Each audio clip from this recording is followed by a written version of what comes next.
BA BEd fourth year, BSc BEd fourth year और BEd first year में हम संकाय एवं विषयों की समझ सब्जेक्ट पढ़ रहे हैं।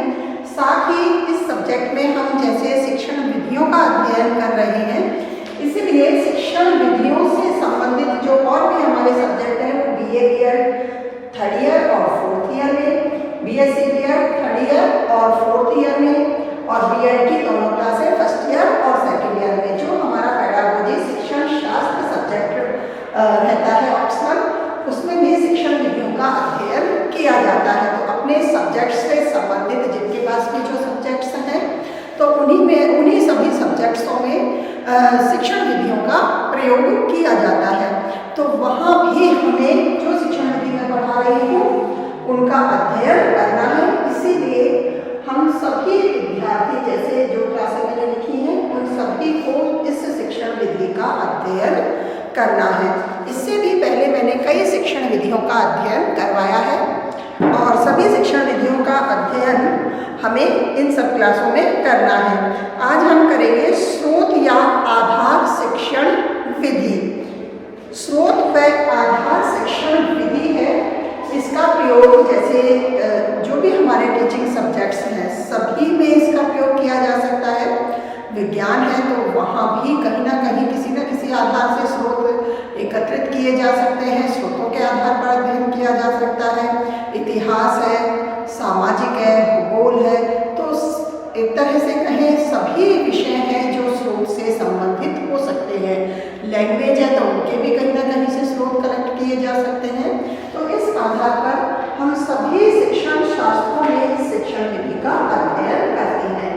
साथ ही जैसे जो इंटीग्रेटेड क्लासें हैं उनमें फोर्थ ईयर में ये सब्जेक्ट चल रहा है संकाय एवं विषयों की समझ के नाम से, और बीएड फर्स्ट ईयर में यदि विषय जो 2 वर्ष के पाठ्यक्रम है उसमें पहली वाली क्लास में ही संकाय एवं विषयों की समझ को पढ़ना होता है।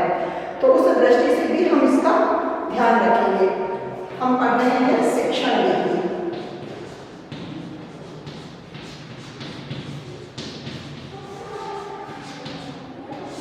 जिसमें से हम पढ़ेंगे स्रोत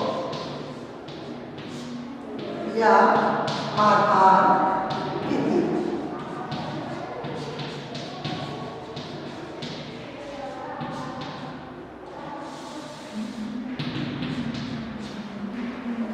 जैसा कि इससे पहले हमने पढ़ ही लिया है कि शिक्षण विधियां वो तकनीकी है, वो पद्धति है जिसके माध्यम से शिक्षक अपने शिक्षण कार्य को और सरल व प्रभावी बनाने का प्रयास करता है।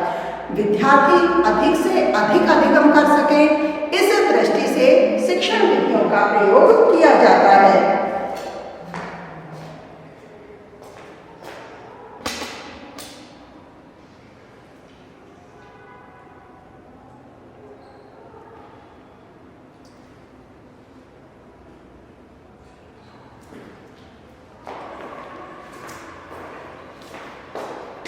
इसी आधार पर अब हम आज स्रोत व आधार विधि का अध्ययन कर रहे हैं। स्रोत विधि के अर्थ से हम इस तरह के अर्थ से लेते हैं कि जैसे ऐसी एक विधि जिसमें पढ़ाई जाने वाली विषय वस्तु की जानकारी उसके स्रोत या कोई भी जो मुख्य आधार है उनसे ली गई है और उन्हीं को मूल केंद्र से जोड़ा गया है। शिक्षण को प्रभावशाली बनाने के लिए आवश्यक यह हो जाता है कि ज्ञान केवल सूचना मात्र न हो, छात्र उसका प्रत्यक्ष भी अनुभव कर सके। केवल सूचनाओं के माध्यम से जो ज्ञान दिया जाता है या कहें केवल वर्णन करके बताया जाता है, व्याख्या के द्वारा ही बताया जाता है, तो वह ज्ञान कम स्थायी होता है। यदि उसी ज्ञान को किसी स्थान से संबंधित है यदि तो वहीं उस स्थान से जोड़कर या उस स्थान पर भ्रमण के माध्यम से या उस स्थान के कुछ स्रोत बताकर विद्यार्थियों को यदि हम अध्ययन करवाते हैं तो वह ज्ञान अधिक स्थायी होता है। तो छात्र जब प्रत्यक्ष रूप से ज्ञान प्राप्त करते हैं तो वह ज्ञान स्थायी होता है। इसीलिए इस शिक्षण विधि का भी प्रयोग करना आवश्यक हो जाता है। किसी भी विषय वस्तु के संबंध में स्पष्टीकरण के लिए तथा उसकी विश्वसनीयता के लिए उसके प्रमाणों और तथ्यों की आवश्यकता होती है। किसी भी बात या व्याख्यान के लिए कोई भी कार्य पर यदि विश्वास करना है तो उस विश्वास का भी कोई मुख्य आधार होता है और इसी आधार के लिए प्रामाणिकता के लिए आवश्यक हो जाते हैं इस तरह के तथ्य और प्रमाण जुटाना और उन तथ्यों और प्रमाणों से विद्यार्थियों को अवगत करवाना भी आवश्यक होता है। ऐसे तथ्य और प्रमाणों की आवश्यकता होती है जो स्रोत से ही प्राप्त होते हैं। वास्तव में स्रोत वह मूल बिंदु या केंद्र है जहाँ से उस विषय के विचार प्रस्फुटित होते हैं और कल्पना व व्याख्यानुसार विभिन्न रूपों में भिन्न भिन्न तरीके से फैल जाते हैं जिसका वह स्रोत है। इसी तरह से स्रोत वह आधार विधि है, इसका मुख्य रूप से प्रयोग शिक्षण कार्य में किया जाता है। तो स्रोत विधि का अर्थ हम लिख लेते हैं। स्रोत विधि अध्यापन में प्रयुक्त ऐसी विधि है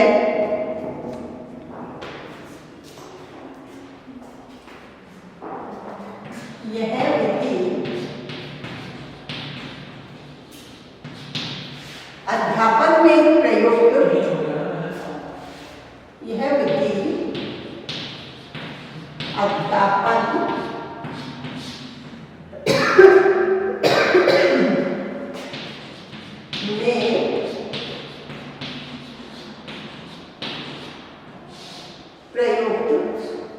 यह विधि अध्यापन में प्रयुक्त वह विधि है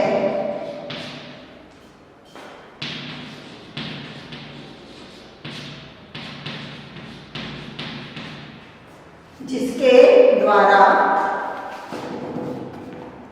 पढ़ाई जाने वाली विषय वस्तु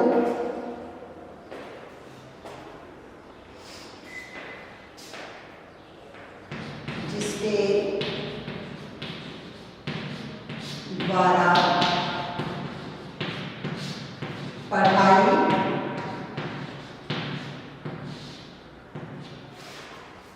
जिसके द्वारा पढ़ाई जाने वाली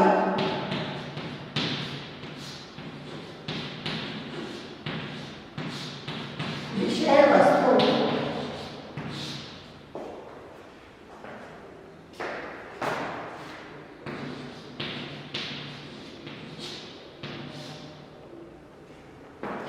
की जानकारी के लिए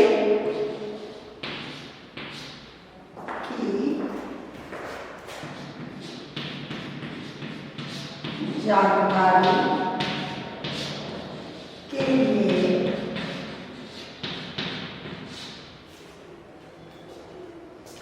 जानकारी के लिए उसके स्रोत या मूल केंद्र से उसके स्रोत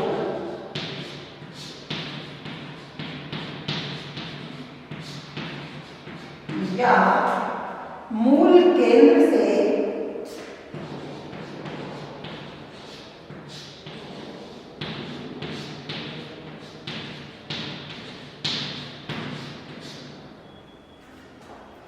तथ्य या प्रमाण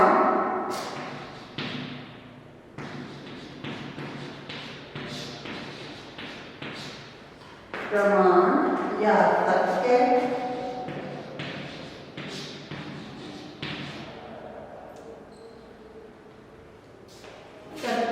या प्रमाण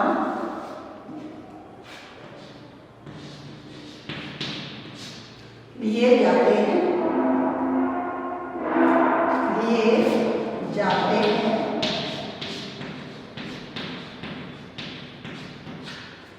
क्योंकि इन प्रमाणों से और तथ्यों से ही विश्वसनीयता का मुख्य आधार बनता है।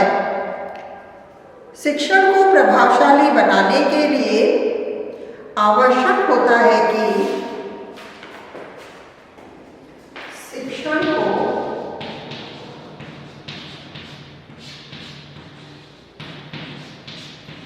प्रभावशाली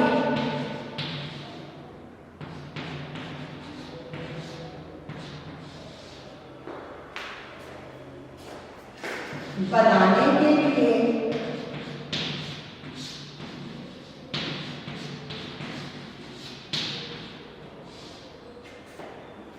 आवश्यक होता है कि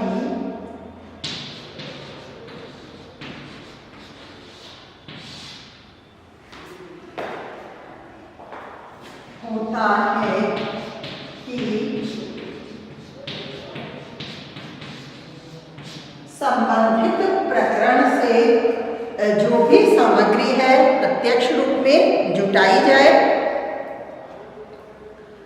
आवश्यक होता है कि छात्रों को उन सूचनाओं से जो कि उन्हें दी जानी है उनका प्रत्यक्ष अनुभव करवाया जाए। आवश्यक है कि ज्ञान केवल सूचना मात्र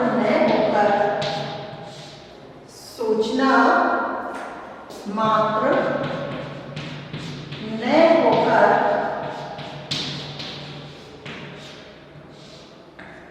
ज्ञान केवल सूचना मात्र न होकर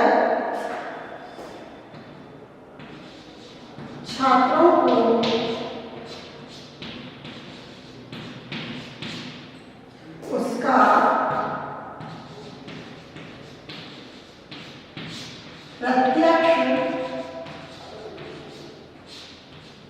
उसका प्रत्यक्ष अनुभव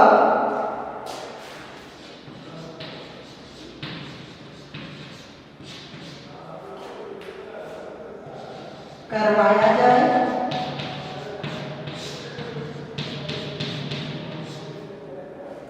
शिक्षण को प्रभावशाली बनाने के लिए आवश्यक होता है कि ज्ञान केवल सूचना मात्र न हो, छात्रों को उसका प्रत्यक्ष ज्ञान करवाया जाए। तो यहाँ होकर की जगह हम क्यों भी लिख देंगे ना, सेंटेंस ठीक लगेगा ऐसे ही।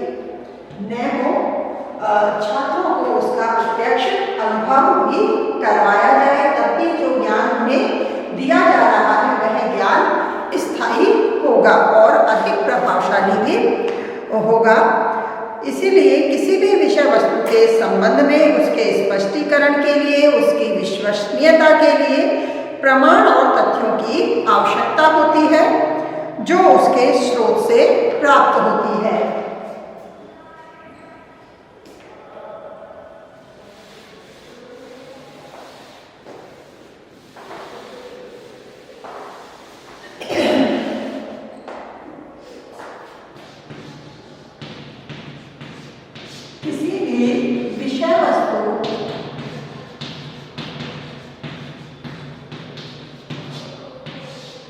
किसी भी विषय वस्तु के स्पष्टीकरण के लिए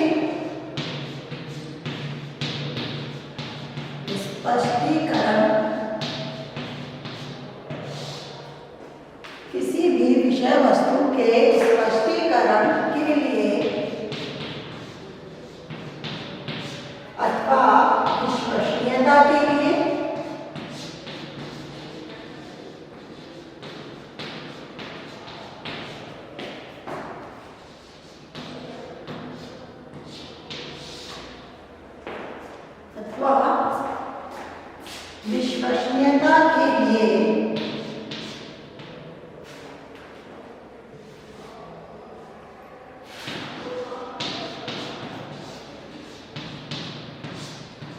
तथ्यों में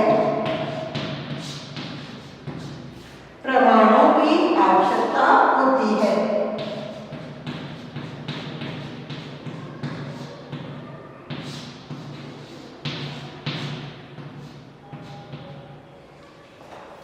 तथ्यों में प्रमाणों की आवश्यकता होती है जो उसके स्रोत से ही प्राप्त होते हैं।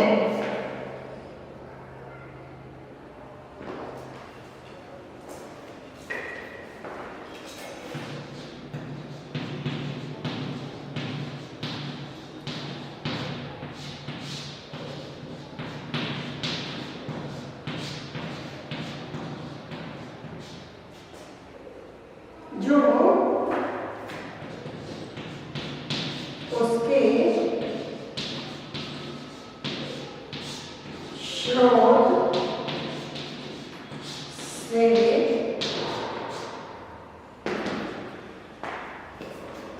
उसके स्रोत से प्राप्त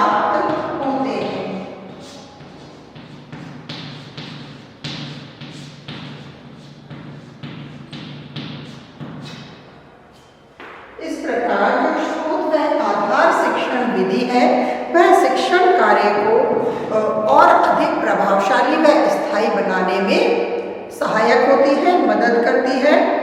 और वास्तव में यदि कहें कि स्रोत या जो मूल बिंदु है वही केंद्र में है, क्योंकि उसी से, जैसा कि अभी हमने पढ़ा था, विचार प्रस्फुटित होते हैं, कल्पना व व्याख्या अनुसार विभिन्न रूपों में भिन्न भिन्न तरीकों से फैल जाते हैं, जिसका वह स्रोत है। तो इसे भी हम लिख लेते हैं। वास्तव में स्रोत मूल बिंदु या केंद्र में है।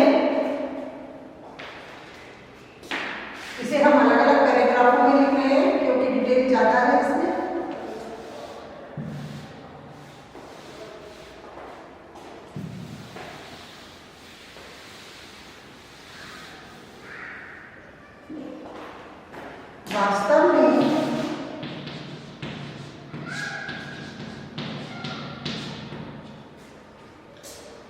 वास्तव में जो स्रोत विधि है, स्रोत वह मूल बिंदु या केंद्र है जहां से उस विषय के,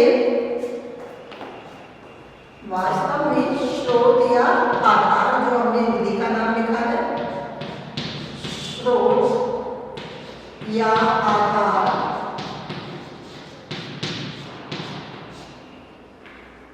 मूल बिंदु या केंद्र है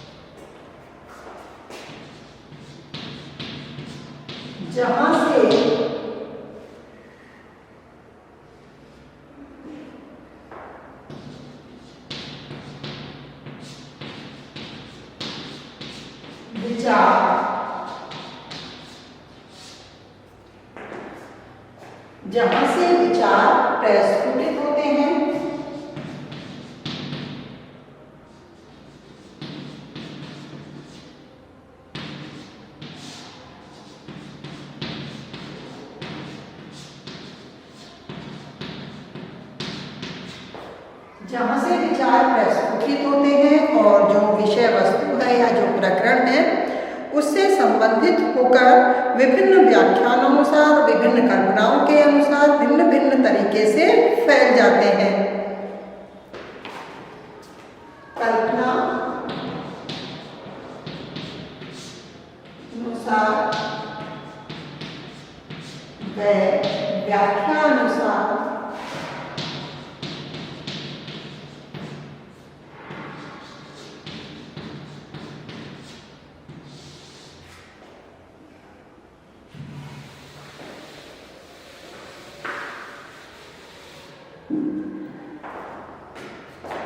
विभिन्न रूपों में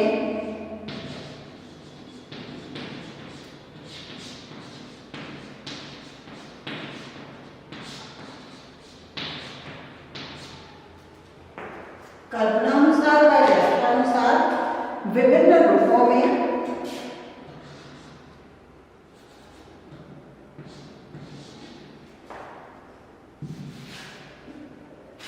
विचार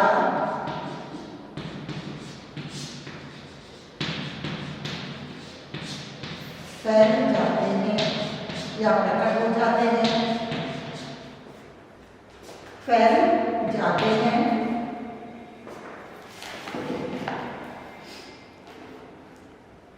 जिनका कि वह स्रोत होते हैं। MVC एय्या है, इन्होंने भी स्रोत के अर्थ को अपने ढंग से और स्पष्ट किया है। इसमें और लिख देते हैं, जिसका वह स्रोत है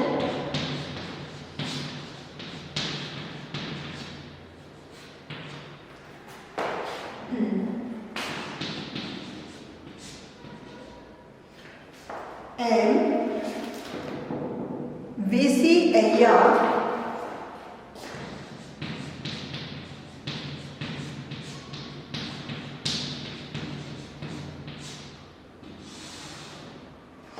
के अनुसार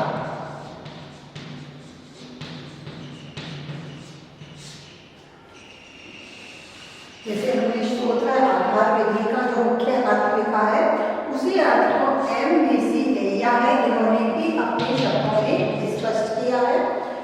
तो जो MVC एया है, इन्होंने भी स्रोत को स्पष्ट करते हुए, जो स्रोत है या आधार विधि है उसको स्पष्ट करते हुए बताया है कि जो भूतकालीन घटनाओं के छोड़े हुए शेष चिन्ह हैं, अवशेष हैं, यद्यपि इतिहास की घटनाएं जैसे वास्तविक रूप में ही घटित होती हैं, लेकिन जैसे जो अवशेष हैं, चिन्ह हैं, उन घटनाओं से, उन चिन्हों से वो जो घटनाएं घटित हुई हैं, जो हमें लिखित रूप में पढ़ने को मिलती हैं, उनकी प्रामाणिकता कहीं ना कहीं सिद्ध होती है। और हमारे मन की जो एक तरह से हमें इसमें लिखा भी है कि विश्वसनीयता और स्पष्टीकरण के लिए तथ्य और प्रमाणों की आवश्यकता होती है। जैसा कि हमने लिखा है, विषय वस्तु के स्पष्टीकरण के लिए और विश्वसनीयता के लिए तथ्य और प्रमाण हमें आवश्यक होते हैं। तो इस दृष्टि से जो विशेष ऐसे चिन्ह होते हैं या कुछ अवशेष जो प्राप्त होते हैं, वो इन घटनाओं की प्रामाणिकता को सिद्ध करने में सहायक होते हैं। इसीलिए MVC एया ने स्रोत के आधार को स्पष्ट करते हुए यही बताया है कि स्रोत भूतकालीन घटनाओं द्वारा छोड़े गए शेष चिन्ह है। यद्यपि इतिहास की घटनाएं वास्तविक रूप में घटित होती हैं, फिर भी वे अधिक समय तक वास्तविक नहीं रह जाती हैं। उनके द्वारा यदि छोड़े गए शेष चिन्ह ही उनकी वास्तविकता प्रदान करते हैं। यदि इस तरह के चिन्ह या अवशेष हमें प्राप्त नहीं होते हैं, तो वो घटनाएं कुछ समय तक ही मानी जाती रहेंगी, लेकिन कुछ अधिक समय तक उन्हें मानना एक तरह से कहें मन को स्वीकार्य नहीं होगा, सिद्ध नहीं हो पाएगा, तो उनकी मान्यता धीरे धीरे जैसे समाप्त होने लगती है। तो इस दृष्टि से ऐसे प्रमाणों की आवश्यकता होती है जो इनको वास्तविकता प्रदान करते हैं। इतिहासकार इन्हीं शेष चिन्हों के आधार पर कार्य करते हैं। वह इन शेष चिन्हों की सहायता से अतीत की घटनाओं का तार्किक व क्रमबद्ध वर्णन प्रस्तुत करने में समर्थ होते हैं। तो जो MVC एया है, इनके अनुसार हम स्रोत की जो परिभाषा है उसे लिख लेते हैं, जो अर्थ है उसे स्पष्ट कर लेते हैं। स्रोत भूतकालीन घटनाओं द्वारा छोड़े गए शेष चिन्ह हैं। स्रोत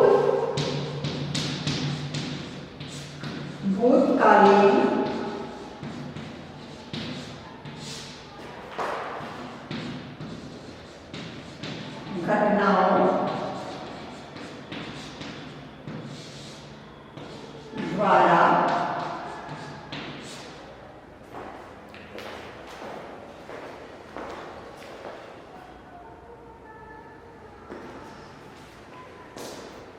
घटनाओं द्वारा छोड़े गए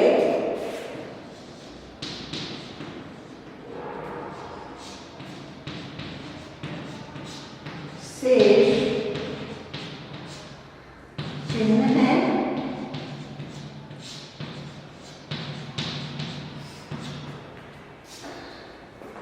इतिहास में अनेक प्रकार की घटनाएं वास्तविक रूप में घटित होती हैं, यद्यपि इतिहास में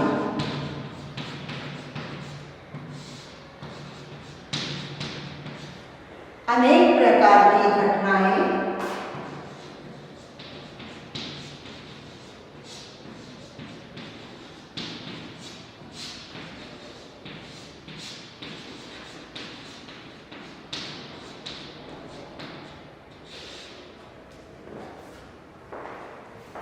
वास्तविक रूप में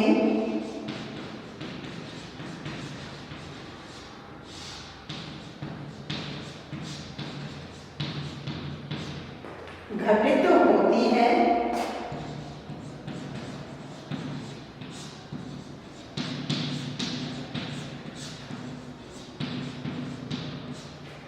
फिर भी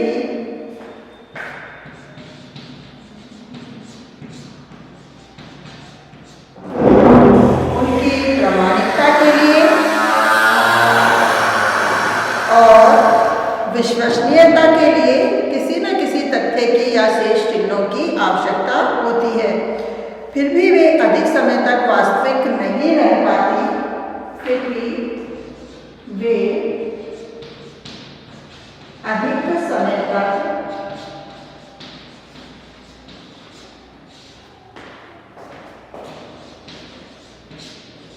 वास्तविक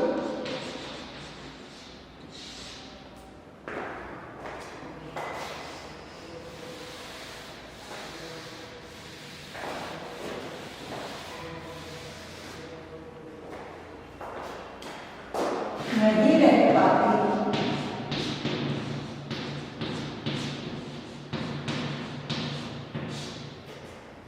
अधिक समय तक वास्तविक नहीं रह पाती। उनके द्वारा छोड़े गए चिन्ह ही उन्हें वास्तविकता प्रदान करते हैं। उनके द्वारा छोड़े गए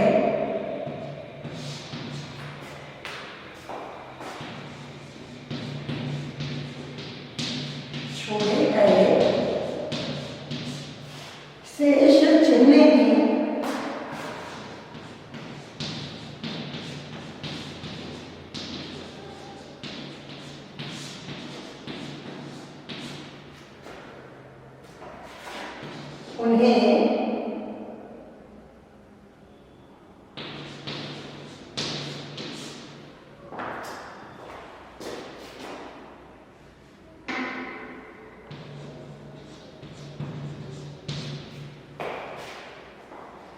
उन्हें वास्तविकता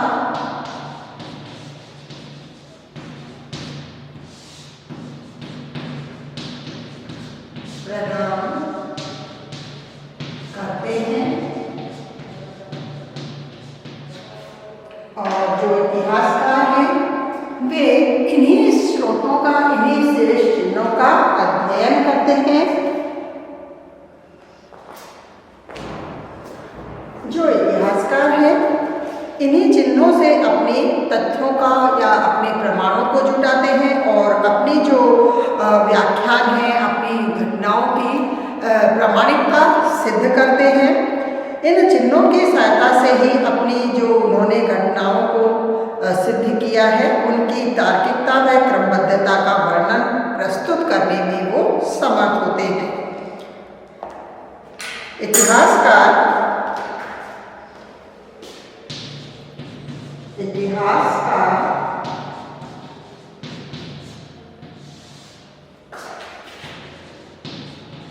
इन्हीं अवशेषों के आधार पर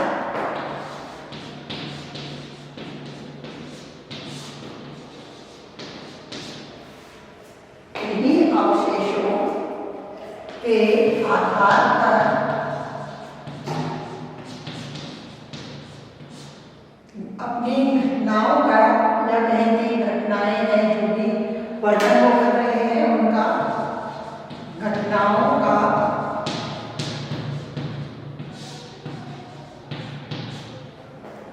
आधार पर घटनाओं का तार्किक व क्रमबद्ध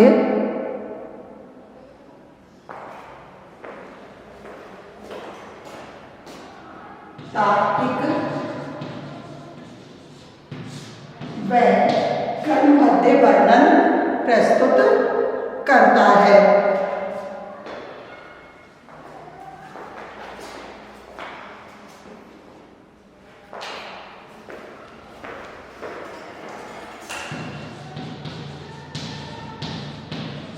क्रमबद्ध